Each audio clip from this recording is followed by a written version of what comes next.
This is a public location, right? So you're kicking the media out? This is Broward County, Florida, where they're still understandably touchy when it comes to questions about elections. You remember those hanging chads, the controversy surrounding the 2000 presidential election. This year, chads are out, and electronic voting is in. It's a system critics say could change votes, steal an election, and rewrite history.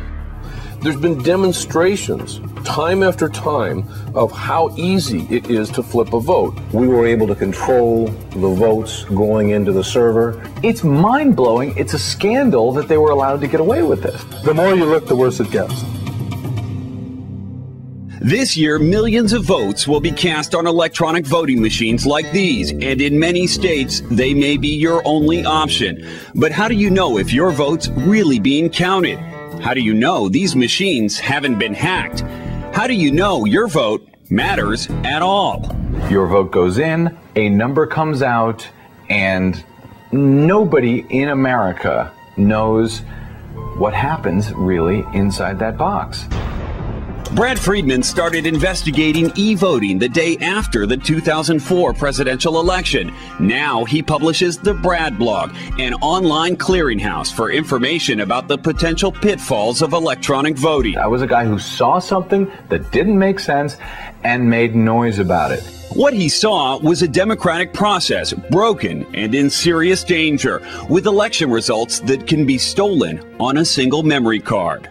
It takes one person 10 seconds time to get into the machine with a hotel minibar key, less than 60 seconds to put a virus on a system that can affect every machine in that election. And if you think that could never happen, this industry insider has a serious warning about the machines you're voting on.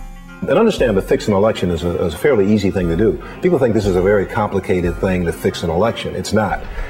And Chris Hood would know. He had that access and ability as a former contractor for Diebold, one of the nation's largest and most influential voting machine makers. We could insert malicious viruses. We had control of the server. We could change votes if we wanted.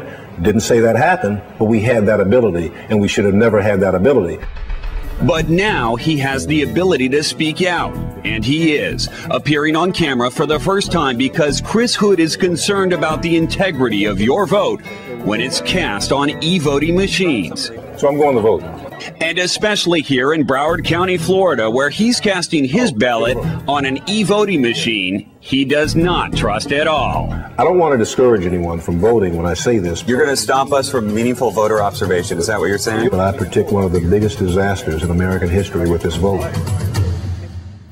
In part 2 of our GoTV special investigation, our insider explains in detail how he could have changed the outcome of an election, questionable practices by one of the leading electronic voting machine manufacturers, and questions about the electronic voting machines themselves, reliability and security concerns that could allow someone to hack the vote.